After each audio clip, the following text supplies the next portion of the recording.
UP में थम नहीं रहा दलितों पर अत्याचार। अब मथुरा में 7 बरस के मासूम मोहित की हत्या। 23 नवंबर से अब तक 7 वंचितों का मर्डर। राज्यसभा के 12 मुअत्तल सांसदों के जस्टिस की मांग। पिछले सेशन के अंतिम दिन मार्शलों से भिड़ने का लगा था इल्जाम। विंटर सेशन की पूरी अवधि तक किया गया है सस्पेंड। शंकराचार्य स्वामी निष्ठलानंद का दावा, लिख रहा हूं सनातनी संविधान, मैकले के सिद्धांतों को बताया दूषित। नैनीताल में हाईकोर्ट के वकीलों को कर रहे थे संबोधित। एक्ट्रेस कंगना रनौत के बयान करवा सकते हैं मुल्क में दंगा। सुप्रीम कोर्ट में दाखिल की गई याचिका। कंगना के बयानों को देश की एकता के खिलाफ बताया गया। मुंबई में ममता बनर्जी का बड़ा धमाका। शरद पवार से मुलाकात के बाद बोली, यूपीए अब गुजरे दौर की याद। राहुल गांधी पर भी साधा निशाना। जय भीम, जय भारत, जोहार। साथियों, जंगल राज में वंचितों को कत्ल किया जा रहा है बार बार लगातार। अब यूपी के मथुरा में 7 बरस के, महज 7 बरस के मोहित को कत्ल किया गया है। क्यों? एक 7 बरस का बच्चा काल का ग्रास क्यों बना? कौन देगा जवाब? यूपी का लॉ एंड ऑर्डर खत्म हो चुका है। जंगल राज है यूपी, जंगल राज। और इस जंगल राज में वंचित निशाने पे है। वंचितों ये घड़ी जो है, दुख की घड़ी तो है ही, लेकिन एक चैलेंज भी है हम सब के लिए। यूपी की आग क्यों नहीं बुझ रही? ये आग कब बुझेगी? पार्लियामेंट चल रही है, आज तीसरा दिन है। 131 है माननीय एससी पार्लियामेंट के अंदर। कोई सवाल नहीं यूपी के लॉ एंड ऑर्डर को लेके, यूपी के जंगल राज को लेके। 23 नवंबर इलाहाबाद परिवार को खत्म किया गया। 28 नवंबर आजमगढ़ में वंचित कपल का मर्डर हुआ। और अब मथुरा। पार्लियामेंट सबसे बड़ी, जिसको जमहूरियत का मंदिर कहा जाता है, वैसे तो उस मंदिर में भी एक डेमोक्रेसी का कत्ल हो रहा है। उन 12 मेंबर पार्लियामेंट्स जो है राज्यसभा के, उनको विंटर सेशन, पूरे सेशन के लिए सस्पेंड किया गया है। ये भी एक लोकतंत्र का, जमहूरियत का, डेमोक्रेसी का मर्डर है। जब पार्लियामेंट के अंदर ये मर्डर हो सकता है, तो मथुरा पार्लियामेंट से 180 किलोमीटर के करीब दूरी पे है। पार्लियामेंट किस लिए है? जनप्रतिनिधि किस लिए है? इसलिए कि यूपी में कत्लो गारत होती रहे और हमारे अपने 131 जो है माननीय, हमारे वंचित समाज के जो है माननीय, वो खामोश। कोई सवाल नहीं, ना लोकसभा में ना राज्यसभा में। शर्मनाक है ये। वोट के वक्त यही लोग वंचित बहुजन समाज को कितना छलते हैं, क्या क्या नहीं कहते। आज जब जुल्मों सितम वंचित बहुजनों पे हो रहा है, तो इस जुल्म, इस सितम या मजलूमों की आवाज पार्लियामेंट के अंदर कोई नहीं उठा रहा। ना हमारे अपने और ना कांग्रेस, टीएमसी या दूसरी पार्टियां। सरकार को छोड़ दीजिए, सरकार ये बात क्यों उठाएगी? जिस देश के गृह राज्य मंत्री के बेटे पे लखीमपुर खीरी की हत्याओं का इल्जाम हो, उस सरकार से उम्मीद ना ना ना बाबा, कभी नहीं। लेकिन हम जब वंचितों की इस आवाज को बुलंद कर रहे हैं तो वंचित समाज क्यों नहीं जग रहा? क्यों बहुजनी लोग, क्यों मूल निवासी लोग एक जना आंदोलन यूपी के जंगल राज पे नहीं करते? ये भी वंचितों से, बहुजनों से शिकायत है। वंचितों, बहुजनों, क्या आप मरने के लिए इस दुनिया में आए हैं? कब जगेंगे आप? कब इस तरह के नरसंहार जो है यूपी के जंगल राज में जो हो रहे हैं, कब तक बर्दाश्त करेंगे? बर्दाश्त की भी एक सीमा होती है। ये जो हो रहा है अब नाकाबिले बर्दाश्त है, इसको रोकना होगा। एक जना आंदोलन करना होगा वंचितों। सुप्रीम कोर्ट लगातार बार बार संविधान के हनन की बात कर रही है। सुप्रीम कोर्ट संज्ञान क्यों नहीं ले रहा यूपी के जंगल राज का? यहां पे बार बार लगातार वंचित बहुजनों को निशाना बनाया जा रहा है, मौत दी जा रही है। 7 दिन 23 नवंबर से 30 नवंबर तक, और साथ ही मर्डर। सुप्रीम कोर्ट कब संज्ञान लेगा यूपी के इस जंगल राज का? जब सुप्रीम कोर्ट यह देख सकता है कि बाबा साहब के संविधान को पूरी तरह से इंप्लीमेंट नहीं किया जाता, कई मामलों में सुप्रीम कोर्ट ने कल 29 नवंबर को एक टिप्पणी की है ऑनर किलिंग मामले में। क्या सुप्रीम कोर्ट इसका संज्ञान लेगा जो शंकराचार्य निश्चल आनंद ने कहा है? निश्चलानंद का कहना है कि उन्होंने सनातनी संविधान की रचना कर डाली है और अगले साल वो इसे सरकार को सौंप देंगे। निश्चलानंद का कहना है कि भारत का संविधान जो बाबा साहब ने तपस्या के बाद 2 साल 18 दिन और 11 महीने में जो बनाया था, इस पे कुल 60 लाख रुपए का खर्च उस वक्त आया था जब हम नए नए आजाद हुए थे। शंकराचार्य निश्चलानंद कहते हैं कि ये संविधान जो है बाबा साहब का 25% तो ठीक है और 75% जो है वो सनातनी माफ करिएगा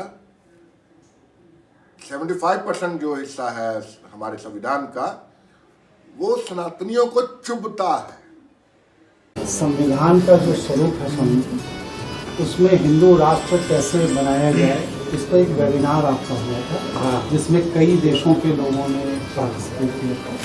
उसमें मैं भी संयोग से आपका आशीर्वाद मुझे मिला और आपका ये निर्देश हुआ था कि भारत के भविष्य में हिंदू राष्ट्र के संविधान के स्वरूप में किस तरह की विधि व्यवस्था होनी चाहिए, इसके लिए आप कुछ कार्य करें, ऐसा आपका निर्देश है। उस विधि व्यवस्था के तहत एक हमने यहाँ पर अधिवक्ताओं को, रिटायर्ड हाईकोर्ट जजों को और वरिष्ठ अधिकारियों को लेकर एक कार्यालय बनाया है आपके निर्देश पर, और उसमें भारत के संविधान की समस्त पुस्तकें और विधि व्यवस्था से संबंधित जो साहित्य है, लगभग उनकी मूल्य 20 लाख के आसपास है, उनको संग्रहित किया है और काफी बड़ा कार्यालय बनाया है। बहुत अच्छा। तो आपके आदेश पर ही ये कार्य हुआ है, आपके आशीर्वाद से ये बहुत हुआ अच्छी है। बात है। तो बस मैं आपको साक्षात पहली बार जीवन में देख रहा हूँ। अच्छा, हाँ, मतलब कि उसमें तो देखा था, लेकिन इतने निकट से देखने का सौभाग्य मुझे पहली बार है। तो ये है सोना। ऐसा है कि अभी आप प्रवचन में नहीं थे, मैंने प्रश्न भी किया। आपने किया, खड़े होकर देखिए। लास्ट प्रश्न आपने ही किया। तो हमने ये कहा कि काम इस ढंग से शुरू होना चाहिए, विरोध बिल्कुल ना हो और असैद्धांतिक कहीं विलय ना हो। दोनों बिल्कुल सही। जो संस्था विरोध के लिए बनती है वो ठीक नहीं बिल्कुल सही। स्वतंत्र भारत का इतिहास। बिल्कुल सही। जो संस्था सेवा के नाम पर ही बनती है, अंत में अर्थ की दास्ता के कारण वो ठीक नहीं बनती। बिल्कुल सही। रामकृष्ण मिशन है, तो इधर ध्यान रखना चाहिए। केवल विरोध के नाम पर संस्था बनी, जैसे राहुल जी को भाजपा की विरोध का अगर कुछ आते हैं तो कांग्रेसी भी खोजते हैं। केवल विरोध के नाम पर अगर कुछ काम करेंगे तो बनेगा। दूसरी बात है कि केवल सेवा के नाम पर कि समृद्ध व्यक्ति और शासन तंत्र की दास्ता प्राप्त हो जाए।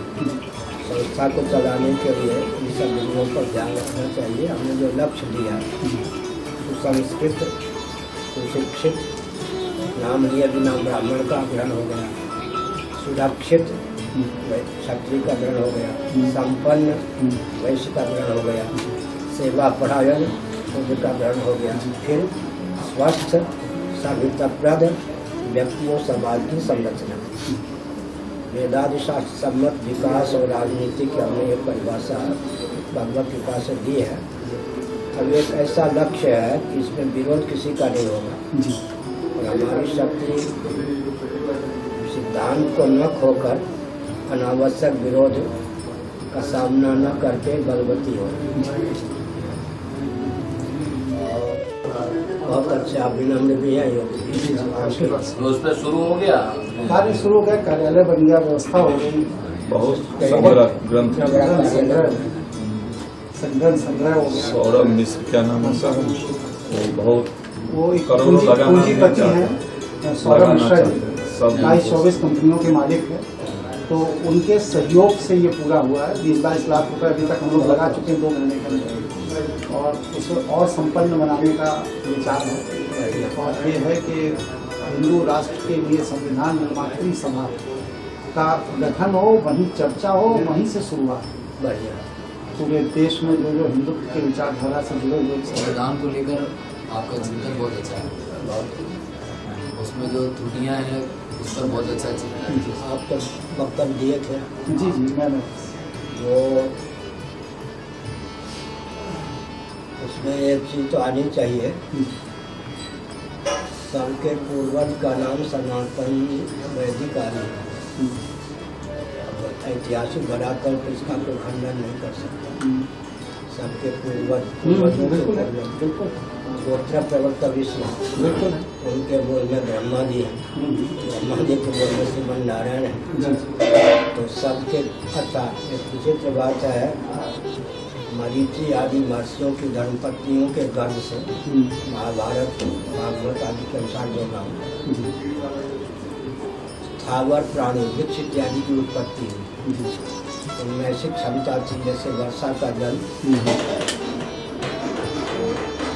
जिसमें जिस तरह की उसको लेने की प्रकट करने की क्षमता है, वो ढंग से मिर्चा अपने ढंग से, गन्ना अपने ढंग से, नीम अपने ढंग से। तो ऋषियों के तेज को उनकी पत्नियों ने ढंग से परिणत कर दिया कि मरीचि आदि महर्षियों की धर्मपत्नियों के गर्भ से गरुड़ आदि भी, वासुकी आदि भी उत्पन्न हुए। इसका अर्थ है कि सबके पूर्वजों का, स्थावर प्राणियों का, वृक्षों की उत्पत्ति भी हुई। सबके पूर्वज का नाम ही सनातनी वैदिक आर्य है। इसमें विरोध नहीं झेलना पड़ेगा और असैद्धांतिक कहीं विलय ना हो, अनावश्यक विरोध का सामना न करना पड़े। जो आपको मार्गदर्शन बना रहेगा, हम लोग की दिशा सही है। बहुत अच्छा आप काम कर रहे हैं। हमारा पूरा श्री चरण आप लोग किसी के अगर एक बार वहाँ पढ़ जाएं कार्यालय में, तो उससे क्या है कि हम लोगों को उत्साहवर्धन होगा, सौभाग्य रहेगा हम लोगों का, क्योंकि संत के चरण यहीं पर जानकीपुरम में, जानकी संत के चरण यहाँ से कहाँ है, किस रूट पर है, यहाँ से जाएंगे किस रूट सीतापुर रोड जाते हैं, सीतापुर यहाँ रोड पर कितनी दूर है, पड़ेगा? यहाँ से 17 किलोमीटर, 17 नहीं, ऐसा है ना 12 कि आप हमारे ऊपर छोड़ दीजिए। हाँ ठीक है, बस क्या है कि हम देखेंगे बस कि आग्रह मेरा कहाँ है, से आपको कैसे। उचित लगे स्वीकार बढ़िया है, करें। मुझे बहुत अच्छा लगा। आग्रह है। आग्रह है वो उचित बहुत लगे आप अच्छा स्वीकार भाव कर है। लेंगे, बहुत भैया अच्छा जुड़े है। हुए हैं, आप हमें सूचित कर देंगे, 1 घंटे का समय देंगे, हम पूरी व्यवस्था हम देख लेते हैं हाँ, रूट आप का अपनी कि सुविधा। हम जिस समय में रूट मिल जाएगा, क्या है कि हम जैसे डॉक्टर आदि के यहाँ भी गए, अगर वो रास्ते में या एक आध किलोमीटर का हाँ, अंतर है। अंतर में, तो फिर मैं हाँ ठीक, प्रोग्राम बस ठीक है। और राम विष्णु जी आप अपना भाई इनको फल दो। प्रसाद दीजिए। सुप्रीम कोर्ट को इसका संज्ञान लेना चाहिए और साथ ही साथ नैनीताल हाई कोर्ट के जिस जगह पे वकील इकट्ठा थे, उस जगह पे निश्चलानंद जो कि शंकराचार्य हैं, खुद विवादित भी हैं। पुरी में दूसरे संत हैं उन्हीं की तरह, वो कह रहे हैं कि मैं श्रेष्ठ हूं और इनका दावा है कि मैं सबसे बड़ा हूं। अब मुझे इस कंट्रोवर्सी में नहीं जाना है, ना मुझे जाना चाहिए, लेकिन चूंकि मीडिया के हिस्से में इस तरह की खबरें मिलती हैं तो आपसे शेयर कर रहा हूं। सुप्रीम कोर्ट को भी इसका संज्ञान लेना चाहिए, ये मैं बार बार इसलिए कह रहा हूं ताकि हम बहुजनी ये समझ सके, ये महसूस कर सके कि मेरे संविधान को, मेरे भारत के संविधान को कोई खतरा नहीं है, भले ही कोई कुछ भी कहता रहे। साथियों, जब आप फेसबुक के माध्यम से, यूट्यूब के माध्यम से, व्हाट्सएप के माध्यम से वंचितों के भारत को मेरे यानी मनोज नैयर के साथ जब देखते हैं और जो प्यार आप दे रहे हैं, अच्छा लग रहा है। अभी तो ये एक शुरुआत है। जब कोई भी नया काम शुरू होता है तो टेक्निकली प्रॉब्लम उस काम में आती ही आती है। साथियों, हम आपको आज से अपना फेसबुक लिंक भी शेयर करेंगे, इंस्टाग्राम भी शेयर करेंगे, यूट्यूब तो करते ही हैं, और कोशिश हमारी ये रहेगी कि जो गेस्ट आज हमारे फोनों पे हमारे साथ जुड़ते हैं, बहुत जल्द हम उनको आपके सामने, आपकी स्क्रीन पे रूबरू भी करेंगे। आज के लिए इतना ही। जय भीम, जय भारत, जोहार।